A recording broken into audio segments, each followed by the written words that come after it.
Bonjour à tous, je viens de finir mes tests de driver dans la catégorie low spin, donc avec le 4 driver finalement, donc le driver TaylorMade Stealth Plus, le Callaway Rogue ST Triple Diamond, le Titleist TSI 3 qui est toujours d'actualité et le Ping G425 LST.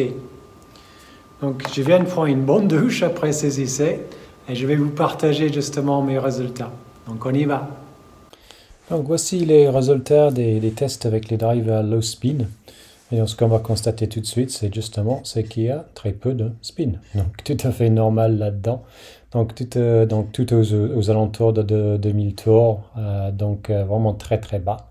Donc forcément avec un taux de spin aussi basse, il va falloir plusieurs paramètres pour faire en sorte que la vol de la balle soit optimisée. Donc notamment un angle d'attaque plutôt montant, une certaine vitesse des clubs pour que cette balle puisse voler et un angle de décollage donc relativement haut aussi.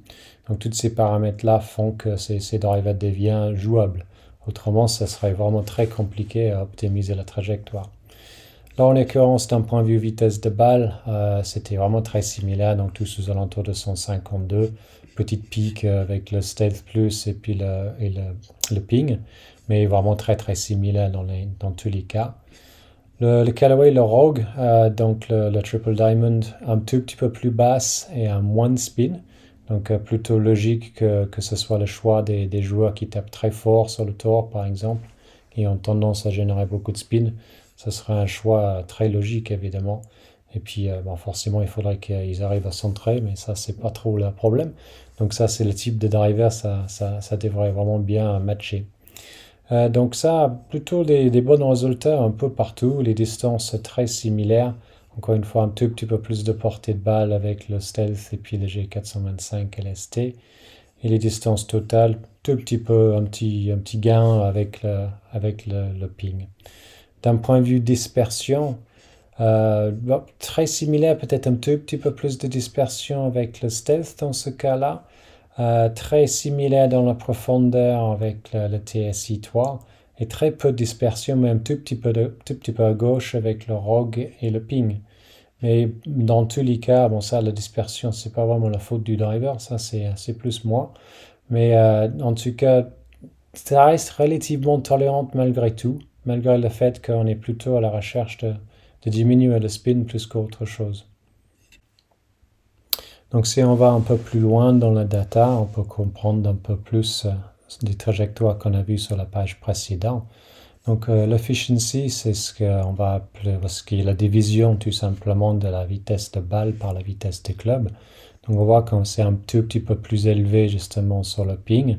Donc ce qui va faire que si on génère plus de vitesse de club, on aura plus de vitesse de balle aussi. Mais là en l'occurrence, la vitesse de club était probablement la plus basse. Mais vu que cette tête a mieux restitué l'énergie, on a une vitesse de balle qui était tout à fait convenable. En l'occurrence, on avait un tout petit peu plus de vitesse de club ici avec une efficiency un peu plus bas, donc avec le Taylor, et à peu près la même vitesse de balle finalement. Donc deux façons différentes d'arriver aux mêmes choses. Donc la principale raison justement pour ça, c'est que la tête du ping est plus lourde, donc il y a un peu plus de masse. Et ça va faire en sorte que cette efficiency devient un peu plus élevée. Mais vu que c'est plus lourd, c'est un peu plus difficile à bouger. Donc ça, c'est quelque chose qu'on peut constater assez régulièrement avec ce type de driver. On gagne un peu en tolérance avec cette masse un peu plus élevée, mais parfois un peu plus difficile à bouger.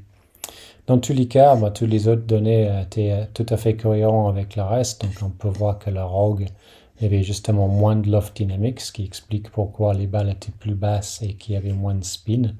Et puis avec le TSI 3, justement plus de loft dynamics, ce qui explique pourquoi elles étaient plus hautes avec plus de spin. Donc tout ça, c'est vraiment très cohérent. Le centrage, donc plutôt pas mal justement, ou même très bien avec le ping, un tout petit peu plus basse avec le TSI 3, ce qui expliquerait aussi pourquoi il y avait un tout petit peu plus de spin avec ce driver-là. Donc en étant un peu mieux centré, ça on aurait certainement pu mieux optimiser ce driver-là. En tout cas, comme je disais tout à l'heure, les résultats qui sont très très bien avec tous les 4 drivers. Donc pour résumer, ce serait très difficile de dire qu'il y a un driver qui est meilleur qu'un autre dans tout ça. Ils ont tous leurs points forts. Le shaft était le même pour les 4 drivers, évidemment.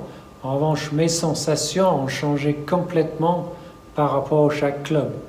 Donc je dirais, à la limite, c'est plus comment le joueur va sentir avec chaque combinaison qui va faire qu'il y aura un choix à prendre. Moi, personnellement, j'étais très à l'aise avec le ping. Ça fait un petit bout de temps que je joue avec, donc il y a quand même une raison derrière ça aussi.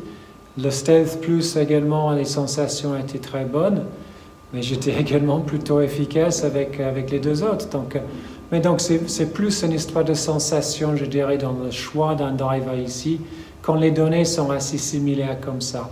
Mais dans tous les cas, on peut clairement dire qu'il n'y a pas un driver qui parte plus vite qu'un autre. C'est uniquement le fait que le joueur le swing plus vite qui fait qu'on génère plus de vitesse de balle, par exemple. En tout cas, voici le résumé de ces 4 drivers low spin. Pas de mauvais drivers dans tout ça, uniquement des choses qu'on peut plus ou moins adapter à chaque type de joueur.